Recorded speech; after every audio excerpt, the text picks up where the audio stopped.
My dear brothers and sisters in Christ, sa unang pandinig, ang gospel reading natin ngayon ay parang negative.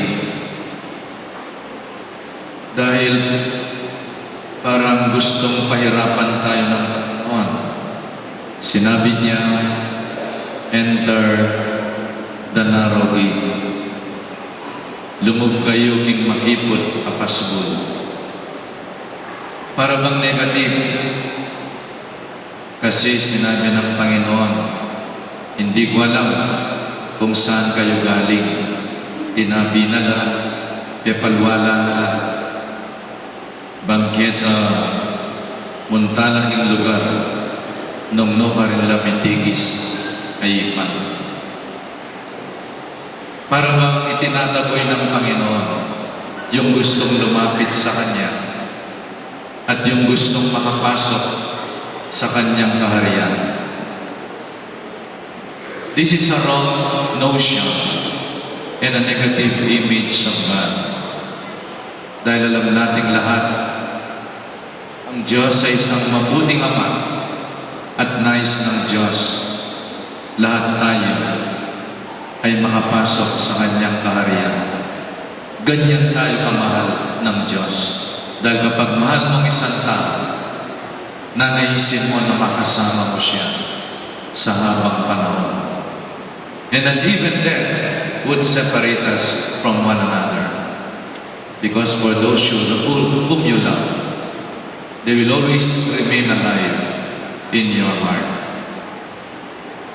My dear brothers and sisters, ganito natin intindihin ang mga salitang ito.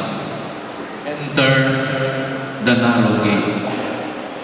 Ito ay mga salita ng isang mabuting magulang sa kanyang mga anak na ayaw niyang mapahamak. Para bang sinasabi ng isang nanay, anak, mag-iingat ka. Baka matulad ka doon sa isang bata, naglaro at nag-swimming sa ilog, tinangay ng ilog, at ngayon namatay na at nakaburol.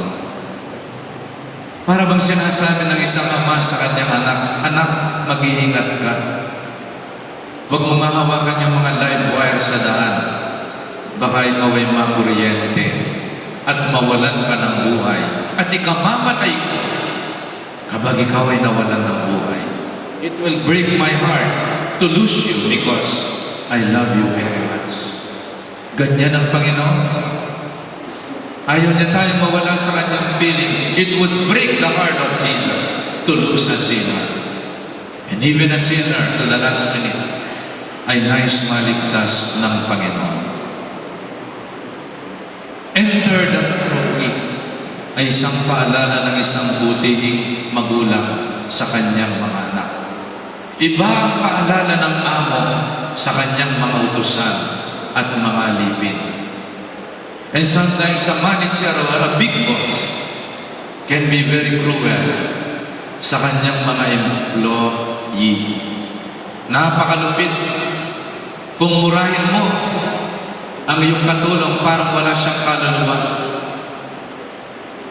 Iba ang trato ng isang amo sa kanyang mga katulong at mga alipin. Huwag ang pangamanwan mo rin kaya ang alipin. As if you are bulldozing them, may buglang mga lalagang bilis. Kaya pamagmura-mura ka rin at pamagmalati, makatakot. Iba ang paalala ng isang ama o magulang sa kanyang ako, sa kanyang ampun. Remember Marieta? Muli buksan ang puso ng makanan ng tinrado ay Sara, ay na naman tunay anak. Maldita Marieta ka rin. Makalunos naman ni Sara, piglibe daw may kapatid at birth. Ngayon ipaparagol na yung Marieta, Isara, tingkamuan. Magmamumayag ng tao Isara. Aliwaya, trato ito ni Penari, king kayang anak. At iba ang paalala ng isang ama sa tunay na anak. Mayroong pagmamahal, pero may anak, ating lupit, ang pong agupit. My dear brothers and sisters, kayong mga kabataan, do not resent the discipline from your parents. Kapag pinapangaralan kayo ng inyong mga magulang, it is one sure sign that your parents love you. You better worry and begin to love kapag hindi ka na pinapaalalahanan ng iyong mga magulang. E kung sana mana sakit lo, o mama sakit lo, o tang pangaralan na ko rin pe Maria, makiramdam kayo, magmatulit kayo, pero kayo lalaban, o tang pangaralan na kayo. Kapag pinagsasabihan kayo ng inyong mga magulang, ito isang tanda ng kanilang pagmamahal sa inyo. Mga minamahal mong kabataan, mga anak, do not resent discipline from your parents. Sinabi ng Panginoon sa Gospel, enter the narrow gate. Ano bang ibig sabihin niya? Enter the narrow gate, ibig sabihin, we have to prove our worth. Kaya nga pumisan, ayoko nang magrekomenda ng mga tao. Ikaw ba ay tinanggap dahil sa recommendation ni Among o ng Arsobispo? Dapat ikaw ay matatanggap by proving your worth on the account of your performance. Ikaw ay tatanggapin. Enter the narrow gate. Liban mo yung KBS. Liban mo yung MTC. Prove your worth. Patunayan mo yung sarili mo. Not on the basis of the bishop or Amon. On the basis of your performance and your credentials. Prove your worth. Di kalidad na paglilingkod sa Panginoon. Di kalidad na pagtatrabaho o paglilingkod sa isang kumpanya. Enter the narrow gate. Ibig sabihin, we have to go through the process. Hindi yung instant. Ang daming instant ngayon. Sinigang mix. Magic sarap, di ba pa? Noong unang panahon, kuha ka ng sampalok. Pakuluin mo yung sampalok. Bibigay mo yung sampalok. Kakatasin mo. Bago ka makagawa ng sinigang na sampalok. Pero ngayon, atin ang tamarind mix o sampalok mix. Sometimes we want to follow the easy way. But the Lord wants us to undergo the process. Do not make shortcuts in your life. Iba yung dumaan ka sa proseso, mas luto ka, kasalpantayanan, o tangdilanan kang kasakitan. Practice makes perfect. Yan po, tangikan, daralan ng kasakitan at kapagsubukan. The Lord is training you to become a better person. Maybe sometimes our parents are right in saying, alam ninyo mga anak, sana maranasan ninyo ang hirap na pinagdaanan namin.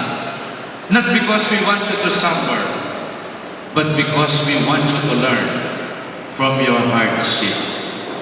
Yun ang punto ng ating mga magulang. Kung sabihin na kaya katao, sana ranasan niyo itang kasakitan at kailangan niyo. E naburisagan burida ka tamo magkasakit at gumapang halik.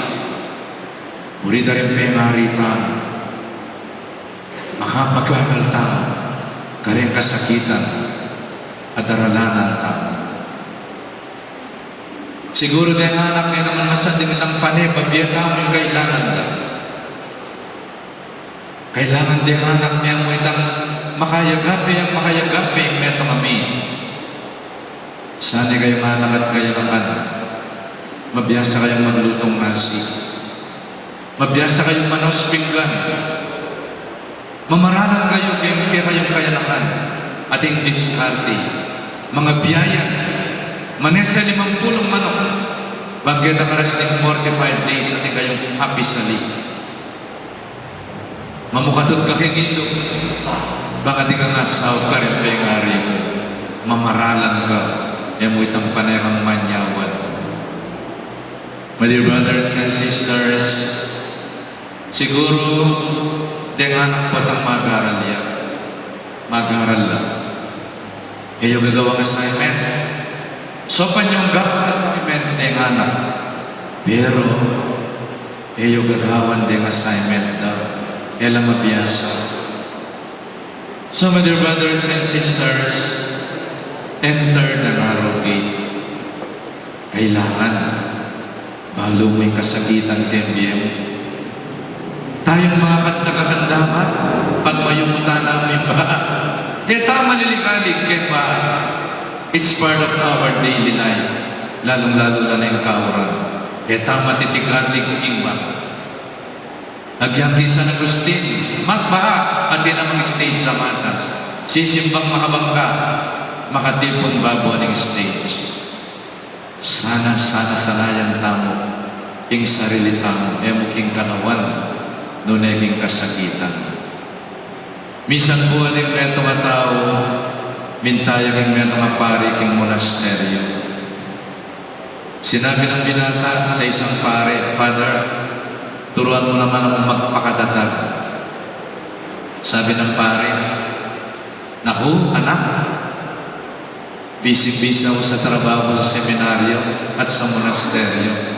Mabuti pa ka na ng pare.